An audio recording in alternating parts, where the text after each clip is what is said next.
जय हिंद दोस्तों। मोदी जी के मंत्रिमंडल में विभागों का बंटवारा हो चुका है। किस मंत्री को कौन सा मंत्रालय दिया गया, ये काफ़ी ज़्यादा इम्पोर्टेंट है। अगर आप किसी भी एग्ज़ाम की तैयारी कर रहे हों या फिर आप एक जागरूक नागरिक हैं तो आप लोगों को जानना ज़रूरी है कि हमारे देश में कौन सा विभाग, कौन सा मंत्रालय, कौन सा मंत्री संभाल रहा है। तो आइए दोस्तों, हम एक एक करके सभी को डिस्कस कर लेते हैं। और दोस्तों, सभी को हम एमसीक्यू फॉर्मेट में डिस्कस करेंगे। यदि आपको पहले से आंसर पता है तो आप अपना आंसर लगाइए। और कुछ ऐसे मंत्रालय हैं जो कि आसानी से याद नहीं होते, तो हम उनको ट्रिक के माध्यम से याद करेंगे। ठीक है, सबसे पहले हम बात कर लेते हैं रक्षा मंत्री की। तो रक्षा मंत्री कौन बने हैं? रक्षा मंत्री दोस्तों राजनाथ सिंह ही बने हैं। ठीक है, मतलब ये चेंज नहीं हुए हैं। इसके बाद हम बात करें नंबर सेकंड की, गृह मंत्री की। तो गृह मंत्री अमित शाह को ही बनाया गया है। ठीक है, इसके साथ याद रखना दोस्तों कि अमित शाह को सहकारिता मंत्रालय भी दिया गया। ठीक है, इससे पहले वाले कार्यकाल में सहकारिता मंत्रालय अमित शाह के पास में था। सहकारिता मंत्रालय की बात करें, ये कब बना था? 2021 में बना था। ठीक है, और पहली बार अमित शाह को दिया गया, अभी भी अमित शाह को ही दिया गया है। ठीक है, हम बात करें कि भारत के सड़क परिवहन एवं राजमार्ग मंत्री कौन बने हैं, तो नितिन गडकरी ही बने हैं। ठीक है, ये पहले से ही थे और अभी भी इनको ही बनाया गया है। नेक्स्ट वन की हम बात करें दोस्तों, तो यहाँ पर बदलाव हुआ है। भारत के नए स्वास्थ्य एवं परिवार कल्याण मंत्री कौन बने हैं?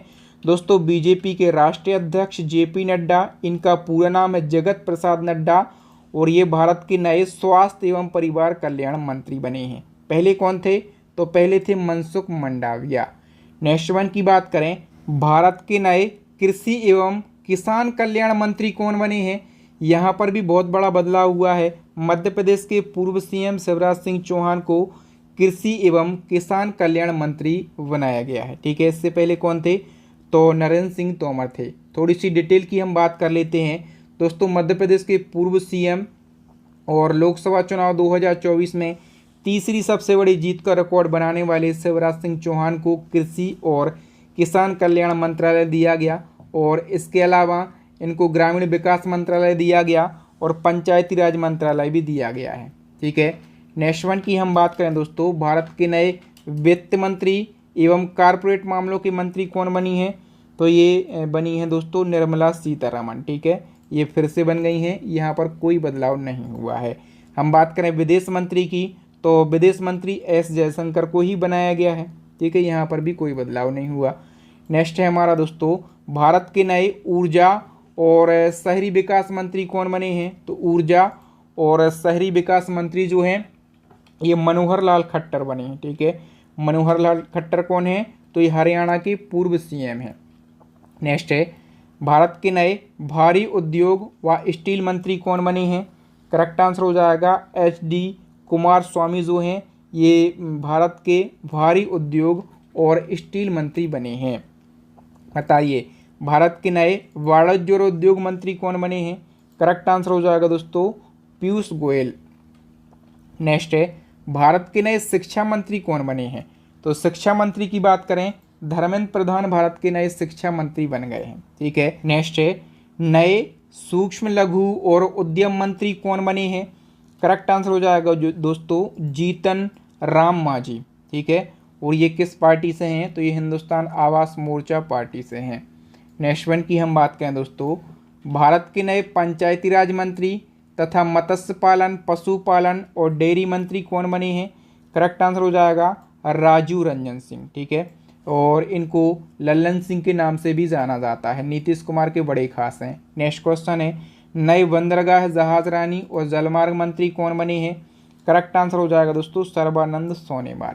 ठीक है, इसको हम ट्रिक के माध्यम से कैसे याद कर सकते हैं? देखिए दोस्तों, सर्बानंद, इनके नाम में ही इनका मंत्रालय छुपा है। सर्बानंद को यदि हम तोड़ेंगे तो क्या बन जाएगा? सबसे ज़्यादा आनंद। और सबसे ज़्यादा आनंद की अनुभूति कब होगी? जब हम जहाज में बैठकर जल या फिर बंदरगाह के बीचों बीच शांति से बैठेंगे, तब हमें सबसे ज़्यादा आनंद की अनुभूति होगी। ओके, नेक्स्ट है हमारा दोस्तों, 2024 में सामाजिक न्याय और अधिकारिता मंत्रालय किसको दिया गया है? तो ये दिया गया है वीरेंद्र कुमार के लिए। ठीक है, इसी क्रम में बताइए, भारत के नए नागरिक उड्डयन मंत्री कौन बने हैं? तो नागरिक उड्डयन मंत्री की बात करें, ये बन गए हैं दोस्तों राम मोहन नायडू। ठीक है, और राम मोहन नायडू का आपको नाम याद रखना है दोस्तों, ये मोदी जी की कैबिनेट में सबसे युवा कैबिनेट मंत्री बने हैं। ठीक है, इनकी उम्र कितनी है? तो इनकी उम्र है 36 साल। और इससे पहले नागरिक उड्डयन मंत्रालय किसके पास में था? तो ज्योतिरादित्य एम सिंधिया के पास में था। बताइए, 2024 में उपभोक्ता मामले और नवीन एवं नवीकरणीय ऊर्जा मंत्रालय किसको दिया गया है? तो ये प्रहलाद जोशी के लिए दिया गया है। ठीक है, नेक्स्ट वन की बात करें, भारत के नए जनजातीय मामलों के मंत्री कौन बने हैं? तो जनजातीय मामलों के मंत्री बने हैं जुअल ओराव। ठीक है, और यहाँ से यदि आपसे पूछ लिया जाए कि ओराव कहाँ की जनजाति है, तो ये झारखंड की जनजाति है। नेक्स्ट है, भारत के नए कपड़ा मंत्री कौन बने हैं? दोस्तों गिरिराज सिंह जो हैं ये भारत के नए कपड़ा मंत्री बन गए हैं। इसको हम कैसे याद कर सकते हैं? ट्रिक या फिर लॉजिक के माध्यम से। देखिए, कपड़ा और मंत्री के नाम में ही इनका मंत्रालय छुपा है, गिरिराज। मतलब जो कपड़ा पहन के रखा है ना, वो गिरने नहीं देना है। गिर गया तो इज्जत, मतलब माइंड नहीं करना, लेकिन लॉजिक लगाना है याद करने के लिए। हमें तो भैया 1 नंबर चाहिए। ठीक है, तो कुछ ना कुछ तो लॉजिक लगाना पड़ेगा। नेक्स्ट दोस्तों, नए केंद्रीय रेल मंत्री कौन बने हैं? तो रेल मंत्री ये अश्वनी वैष्णव को ही दिया गया है। ठीक है, और बात करें डिटेल की, तो देखिए अश्वनी वैष्णव इनको रेल मंत्रालय दिया गया है। इसके अलावा इनको सूचना एवं प्रसारण मंत्रालय दिया गया है, और इलेक्ट्रॉनिक और सूचना प्रौद्योगिकी मंत्रालय भी इनको ही दिया गया है। तो इनको 3 मंत्रालय दिए गए हैं। अब 3 मंत्रालय को याद करने के लिए हमें एक ट्रिक लगाना है। आपको ट्रिक क्या लगाना है? आपको माइंड में सोचना है कि हमें वैष्णो देवी के दर्शन के लिए जाना है, दर्शन के लिए जाना है, और दर्शन के लिए हमें रेल से जाना है, रेल से जाना है ना, लेकिन घर पे सूचना देकर जाना है। क्यों सूचना देना है? क्योंकि हम रेल से जा रहे हैं, वहाँ पर बहुत ज़्यादा भीड़ भाड़ भी होती है। घर वालों को पता रहना तो ज़रूरी है कि आप कहाँ जा रहे हैं। ठीक है, वह रेल से जा रहे हैं और भीड़ भाड़ होती है वहाँ ज़्यादा, तो हमें अपने साथ में एक इलेक्ट्रॉनिक यंत्र भी लेके जाना है। क्यों? यदि कोई समस्या हो जाए तो हम घर पे सूचना तो दे सकते हैं। तो हमें केवल ये लॉजिक लगाना है, 3 शब्द पकड़ना है। एक तो वैष्णो देवी के दर्शन के लिए जा रहे हैं, तो वैष्णव अश्वनी वैष्णव को ये मंत्रालय दिए गए हैं। रेल से जा रहे हैं मतलब रेल मंत्रालय दिया गया है। ठीक है, सूचना देकर जाना है मतलब सूचना एवं प्रसारण मंत्रालय दिया गया है, और इलेक्ट्रॉनिक यंत्र साथ में ले जाना है, यानी कि इलेक्ट्रॉनिक्स एवं सूचना प्रौद्योगिकी मंत्रालय भी किसको दिया गया? पीयूष गोयल को। मतलब लॉजिक लगा के याद करेंगे तो आप लाइफ में कभी नहीं भूलेंगे। बताइए, 2024 में संचार मंत्रालय और उत्तर पूर्वी क्षेत्र विकास मंत्रालय किसको दिया गया है? तो दोस्तों ये मंत्रालय जो है ये ज्योतिरादित्य एम सिंधिया के लिए दिया गया है। नेक्स्ट है, नए पर्यावरण, वन और जलवायु परिवर्तन मंत्री कौन बने हैं? करेक्ट आंसर हो जाएगा दोस्तों भूपेंद्र यादव। इसको हम कैसे याद रख सकते हैं? मैंने कहा था ना, मंत्रियों के नाम में ही उनका मंत्रालय छुपा है। तो भूपेंद्र को यदि हम तोड़ेंगे तो भू बन जाएगा, और भू का मतलब क्या होता है? भूमि। और देखो दोस्तों, पर्यावरण, वन और जलवायु परिवर्तन, ये सारी की सारी चीज़ें कहाँ पर हैं? भूमि पर है ना, आसमान में तो नहीं है। कहाँ पर हैं? भूमि पर हैं। ठीक है, बताइए, भारत के नए संस्कृति मंत्री और पर्यटन मंत्री कौन बने हैं? तो दोस्तों ये गजेंद्र सिंह शेखावत बने हैं। ठीक है, पहले कौन थे? तो पहले थे जी किशन रेड्डी। हम बात करें दोस्तों कि 2024 में महिला एवं बाल विकास मंत्रालय किसे दिया गया है? दोस्तों महिला एवं बाल विकास मंत्रालय दिया गया है अन्नपूर्णा देवी के लिए। अब इसको ट्रिक के माध्यम से कैसे याद रखेंगे? दोस्तों महिलाओं और बालकों का विकास करने के लिए सबसे ज़्यादा ज़रूरी होता है प्रोटीन। जब महिलाएं बच्चे को जन्म देती हैं ना, तो बच्चे के लिए और महिलाओं के लिए सबसे ज़्यादा ज़रूरी होता है प्रोटीन। और प्रोटीन कहाँ से मिलेगा? प्रोटीन मिलेगा हमें अन्न से। जब वो महिला और बच्चा पूर्ण अन्न ग्रहण करेंगी तो प्रोटीन मिलेगा। ठीक है, तो पूर्ण अन्न मतलब अन्नपूर्णा देवी को ये मंत्रालय दिया गया है। ठीक है, इनके नाम में ही छुपा है ना मंत्रालय। देखिए, नेक्स्ट है हमारा 2024 में संसदीय कार्य मंत्रालय और अल्पसंख्यक कार्य मंत्रालय किसे दिया गया है? दोस्तों ये दिया गया है किरण रिजिजू के लिए। ठीक है, नेक्स्ट क्वेश्चन, भारत के नए पेट्रोलियम और प्राकृतिक गैस मंत्री कौन बने हैं? करेक्ट आंसर हो जाएगा दोस्तों हरदीप सिंह पुरी। ठीक है, और इसको हम कैसे याद करेंगे ट्रिक के माध्यम से, हरदीप को यदि हम तोड़ेंगे तो क्या बन जाएगा, हर घर में दीप।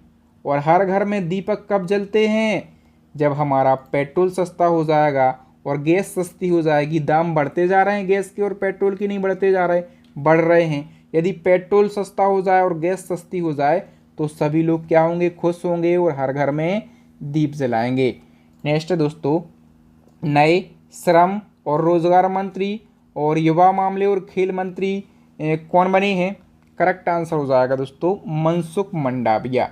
अब मैंने कहा था कि इनके नाम में ही मंत्रालय छुपा है, तो इसको हम कैसे ढूंढेंगे, देखिए मनसुख मतलब क्या, मन से सुख, और जो हमारे युवा हैं, ठीक है, जो हमारे युवा हैं वो मन से सुख कब होंगे, जब उनको रोज़गार दिया जाएगा। कितने सारे लोग जो हैं ये बेरोज़गार हैं, ठीक है, जब उनको रोज़गार दिया जाएगा, ठीक है, तो वो श्रम में लग जाएंगे, अपने कारोबार में लग जाएंगे, और उनको खेलने के लिए खेल के मैदान बनाए जाएंगे, तब वो मन से सुखी रहेंगे। इस प्रकार से याद रखना, ये सारे मंत्रालय किसको दिए गए हैं, मनसुख मंडाविया को दिए गए हैं। ठीक है, हम बात करें कि भारत के नए कोयला मंत्री और खान मंत्री कौन बने हैं, ये बने हैं जी किशन रेड्डी। इसको कैसे याद रखेंगे, मोदी जी का ये जो मंत्रालय है ना दोस्तों, कोयला और खान, ये कोई नहीं ले रहा था। ठीक है, क्यों नहीं ले रहा था, क्योंकि कोयला और खदानों में काम करने से लोग बीमार पड़ जाते हैं, तो कह रहे थे भैया हमें नहीं चाहिए, हमें नहीं चाहिए। ये हम केवल लॉजिक लगा रहे हैं, मंत्रालय तो कोई भी दे दो, सब लड़े जा रहे हैं एक दूसरे से। ठीक है, जब ये दोनों मंत्रालय कोई नहीं ले रहा था ना, तो एक व्यक्ति वहाँ पर बैठा था, वो था किसान रेड्डी। ठीक है, तो वो किसान जो है वो रेडी हो गया। ठीक है, मतलब वो कह रहा था जी हम ले लेंगे। ठीक है, वो किसान था, तो जी किशन रेड्डी ने कोयला और खदानों का काम जो है ये अपने अंदर ले लिया। ठीक है, नेक्स्ट दोस्तों, भारत के नए खाद्य प्रसंस्करण उद्योग मंत्री कौन बने हैं, करेक्ट आंसर हो जाएगा चिराग पासवान। ये कौन सी पार्टी से हैं, लोक जनशक्ति पार्टी से हैं। ठीक है, नेक्स्ट है, भारत के नए जल शक्ति मंत्री कौन बने हैं, तो जल शक्ति मंत्री बन गए हैं C R Patil. C R Patil का पूरा नाम है चंद्रकांत रघुनाथ पाटिल। ठीक है, इसके अलावा हम बात करें मोदी जी की, ठीक है, तो मोदी जी फिर से प्रधानमंत्री बन गए हैं तीसरी बार। और याद रखना मोदी जी के पास में कौन कौन से मंत्रालय हैं, तो ये कार्मिक मंत्री हैं, लोक शिकायत और पेंशन मंत्री हैं, अंतरिक्ष विभाग के मंत्री हैं, परमाणु ऊर्जा विभाग के मंत्री हैं, नीतिगत मुद्दे व अन्य विभाग, ठीक है, जो किसी भी मंत्री को नहीं दिए गए हैं, उन सभी के मंत्री हैं मोदी जी। ठीक है, तो याद रखना मोदी जी के पास में कौन कौन से मंत्रालय हैं। तो देखिए दोस्तों, हमने टोटल कितने मंत्री पढ़ लिए हैं, हमने 30 कैबिनेट मंत्री पढ़ लिए हैं। इसके अलावा 5 जो हैं ये राज्य मंत्री बने हैं स्वतंत्र प्रभार। ठीक है, और 36 जो हैं ये राज्य मंत्री बने हैं। 5 बने हैं राज्य मंत्री स्वतंत्र प्रभार और 36 बने हैं राज्य मंत्री और 30 बने हैं कैबिनेट मंत्री। ठीक है, तो इन सब के नाम आपको याद रखना है, और इन किसको कौन सा मंत्रालय दिया गया, इन सभी को हमने आसान भाषा से और ट्रिक के माध्यम से याद करने की कोशिश की है। आई होप आपको मेरे पढ़ाने का तरीका और कंटेंट की क्वालिटी अच्छी लगी होगी। यदि आप इसी प्रकार से आसान भाषा में करंट अफेयर्स को पढ़ना चाहते हैं, स्टैटिक जीके को पढ़ना चाहते हैं, साइंस को पढ़ना चाहते हैं, तो हमारी तीनों ई बुक लॉन्च हो गई हैं, और इन तीनों ई बुक में बेस्ट क्वालिटी का कंटेंट रखा गया है। तो इन सभी ई बुक को आप ज़रूर परचेस कर लीजिए। इन सभी ई बुक का लिंक आपको वीडियो के डिस्क्रिप्शन में मिल जाएगा। थैंक यू दोस्तों, मैं मिलूंगा नेक्स्ट वीडियो में। तब तक के लिए जय हिंद, जय भारत, वंदे मातरम।